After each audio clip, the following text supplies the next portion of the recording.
so today I want to talk to you about acrylic boards as opposed to wooden boards. Acrylic boards are actually mandatory in any commercial kitchen or restaurant or schools, any place where they are feeding masses of people. In your home, however, the best board for you is a wooden board. I do have an acrylic board at home, and I do use it for my meats and chickens, anything that I'm processing that might cross-contaminate with raw vegetables. My wooden boards I leave for cutting my vegetables and fruits. So when you're looking for an acrylic board, it doesn't really matter the size so much as long as it fits into your counter. This is an example of one that I have. It's good to have this little trowel around the edges, because if you are processing chicken or anything that has juice in it, this will catch it and won't go on your counter. The best part about this is that because it is acrylic, you can put it in your dishwasher and sanitize it and not to worry about any contamination, cross-contamination. There are available different color acrylic boards, and in the restaurant industry they use different color acrylic boards for different types of meats.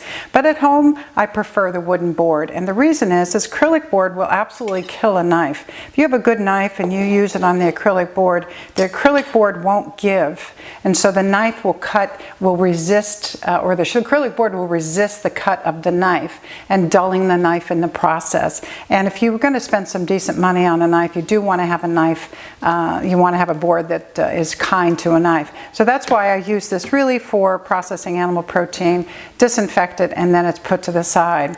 A wood board, there are many options for a wood board.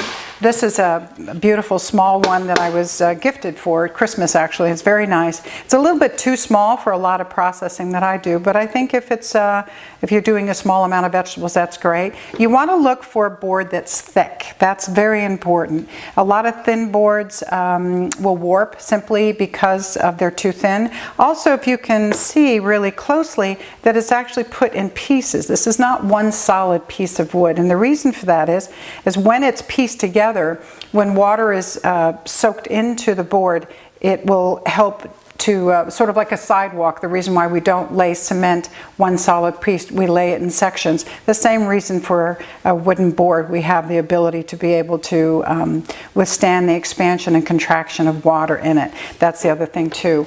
And there's another option that's sort of in between that's like an acrylic board. It is synthetic material, and it's great for processing meats as well.